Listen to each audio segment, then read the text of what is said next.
നമസ്കാരം. TCV top 10 ന്യൂസിലേക്ക് സ്വാഗതം. തലക്കാട് ഗ്രാമപഞ്ചായത്ത് 15-ാം വാർഡ് പാറശ്ശേരി വെസ്റ്റ് ഉപതെരഞ്ഞെടുപ്പ് നടന്നു. കഴിഞ്ഞ തെരഞ്ഞെടുപ്പിൽ വിജയിച്ച LDF അംഗം സഹിറ ഭാനുവിന്റെ മരണത്തെ തുടർന്നാണ് ഉപതെരഞ്ഞെടുപ്പ് നടന്നത്. വോട്ടെണ്ണൽ വ്യാഴാഴ്ച പകൽ 11-ന് പഞ്ചായത്ത് ഓഫീസിൽ നടക്കും. കടകളിൽ പോകാൻ വാക്സിൻ നിർബന്ധമില്ലെന്ന് സർക്കാർ. വാക്സിൻ ലഭ്യമല്ലാത്തവർക്കും കടകളിൽ പോകാൻ അനുമതി നൽകി. സംസ്ഥാനത്തെ ലോക്ഡൌൺ മാർഗനിർദ്ദേശങ്ങൾ പരിഷ്കരിച്ച് സർക്കാർ ഉത്തരവിറക്കി. WIP Act 8-ന് മുകളിലുള്ള പ്രദേശങ്ങളിൽ ലോക്ഡൌൺ ഏർപ്പെടുത്താൻ തീരുമാനം. ഫ്രറ്റേണിറ്റി മൂവ്മെന്റ് പ്രവർത്തകർക്ക് നേരെയുണ്ടായ പോലീസ് അതിക്രമത്തിൽ പ്രതിഷേധിച്ച് താനൂരിൽ വെൽഫെയർ പാർട്ടി ഫ്രറ്റേണിറ്റി മണ്ഡലം കമ്മിറ്റികൾ സംയുക്തമായി പ്രകടനം നടത്തി. നഗരം ചുറ്റിയ ശേഷം ജംഗ്ഷനിൽ പ്രകടനം സമാപിച്ചു. സ്കൂൾ പാചക തൊഴിലാളികൾക്ക് സർക്കാർ അനുവദിച്ച സമാശ്വാസ ധനം താനൂർ AE ഓഫീസിൽ നിന്നും ഉടൻ വിതരണം ചെയ്യണമെന്നാവശ്യപ്പെട്ട സ്കൂൾ പാചക തൊഴിലാളി യൂണിയൻ CITU ജില്ലാ കമ്മിറ്റിയുടെ ആഭിമുഖ്യത്തിൽ താനൂർ AE ഓഫീസിന് മുമ്പിൽ പ്രതിഷേധം സംഘടിപ്പിച്ചു. പാചക തൊഴിലാളി യൂണിയൻ CITU ജില്ലാ സെക്രട്ടറി ശൈലജ മണികണ്ഠൻ ഉദ്ഘാടനം ചെയ്തു. താനൂർ ദേവദാർ ഹയർ സെക്കൻഡറി സ്കൂളിൽ നിന്നും SSLC+2 പരീക്ഷകളിൽ മികച്ച വിജയം നേടിയ വിദ്യാർത്ഥി പ്രതിഭകളെ അനുമോദിച്ചു. കോവിഡ് മാനദണ്ഡം പാലിച്ച് സ്കൂളിൽ സംഘടിപ്പിച്ച ചടങ്ങ് ജില്ലാ പഞ്ചായത്ത് അംഗം VKM ഷാഫി ഉദ്ഘാടനം ചെയ്തു.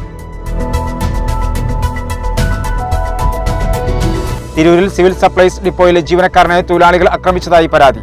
കടങ്ങാത്തുകൊണ്ട് സിവിൽ സപ്ലൈസ് NFCA ഡിപ്പോയിലെ താൽക്കാലിക ജീവനക്കാരനായ C അരുൺ പ്രകാശിനെ ഗോഡൌണിലെ തൊഴിലാളികൾ സംഘം ചേർന്ന് മർദ്ദിച്ചതായാണ് പരാതിയുള്ളത്. വൈദ്യുതി മേഖലയെ സ്വകാര്യവൽക്കരിക്കുന്നതിനെതിരെ DYFIയുടെ നേതൃത്വത്തിൽ പ്രതിഷേധ പ്രകടനവും കൂട്ടായ്മയും സംഘടിപ്പിച്ചു. ബ്ലോക്ക് സെക്രട്ടറി CO ബാബുരാജ് ഉദ്ഘാടനം ചെയ്തു.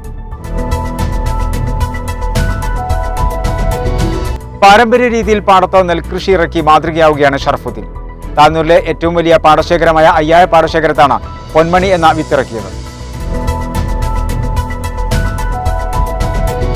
മദ്യം വാങ്ങാൻ RT-PCR സർട്ടിഫിക്കറ്റ് നിർബന്ധമാക്കി സർക്കാർ ഉത്തരവിറക്കി. 72 മണിക്കൂർ മുമ്പെടുത്ത RT-PCR ആദ്യ ഡോസ് വാക്സിൻ എടുത്തവർക്കോ ആണ് മദ്യം ലഭിക്കുക. സംസ്ഥാനത്ത് മദ്യവിൽപ്പനയ്ക്ക് പുതിയ മാർഗനിർദ്ദേശം പുറത്തിറങ്ങി. മലപ്പുറം ജില്ലയിൽ 17,84,380 ഡോസ് കോവിഡ് പ്രതിരോധ വാക്സിൻ വിതരണം ചെയ്തതായി ജില്ലാ മെഡിക്കൽ ഓഫീസർ ഡോക്ടർ സക്കീന വ്യക്തമാക്കി.